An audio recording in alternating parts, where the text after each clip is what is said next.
মহিলাদের উপর ঈদের নামাজ আছে কিনা বা থাকলে তারা কোথায় পড়বে, জামাতের সাথে পড়বে নাকি অন্যান্য নামাজের ন্যায় একাকী পড়বে?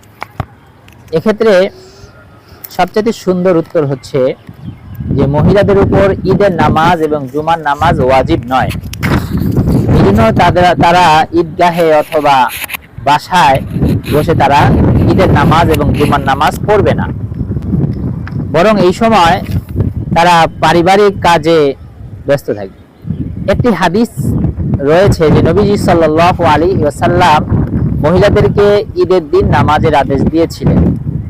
হ্যাঁ, যখন নবীজি সাল্লাল্লাহু আলাইহি ওয়াসাল্লাম তাদেরকে ঈদের নামাজের আদেশ দিয়েছেন তখন ইসলামের শুরু যুগ ছিল, যার কারণে কাফের মুশরিকদেরকে আধিপত্য যে মুসলমানের সংখ্যা অনেক, এটা বোঝানোর জন্য তখন মহিলাদেরকেও ঈদের দিন নামাজে যাওয়ার নির্দেশ দিয়েছিল।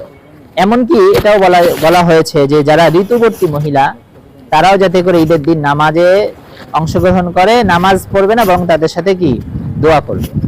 কিন্তু ইসলামের নবীজি সাল্লাল্লাহু আলাইহি ওয়াসাল্লামের পরে হযরত ওমর রাদিয়াল্লাহু তাআলা আনহু দেখলেন যে মহিলারা যখন ঈদের নামাজে যায় তখন একটা ফিতনার আশঙ্কা, অনেক বড় ফিতনা। এই ফিতনার কারণে হযরত ওমর রাদিয়াল্লাহু তাআলা আনহু সাহাবায়ে কেরাম রাদিয়াল্লাহু তাআলা আনহুম আজমাইনদের সাথে পরামর্শ করে মহিলাদেরকে ঈদগাহে যেতে নিষেধ করলেন।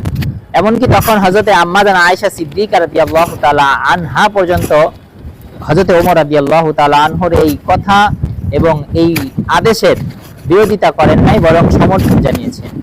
এজন্য ফুকাহায়ে কেরাম সহ সমস্ত উলামায়ে কেরাম একমত যে ঈদের নামাজে মহিলাদের যাওয়া ওয়াজিব নয়, বরং তারা বাসায় থেকে নিজেরা ইবাদত বন্দেগী করবে, ঘরের কাজ করবে, এটাই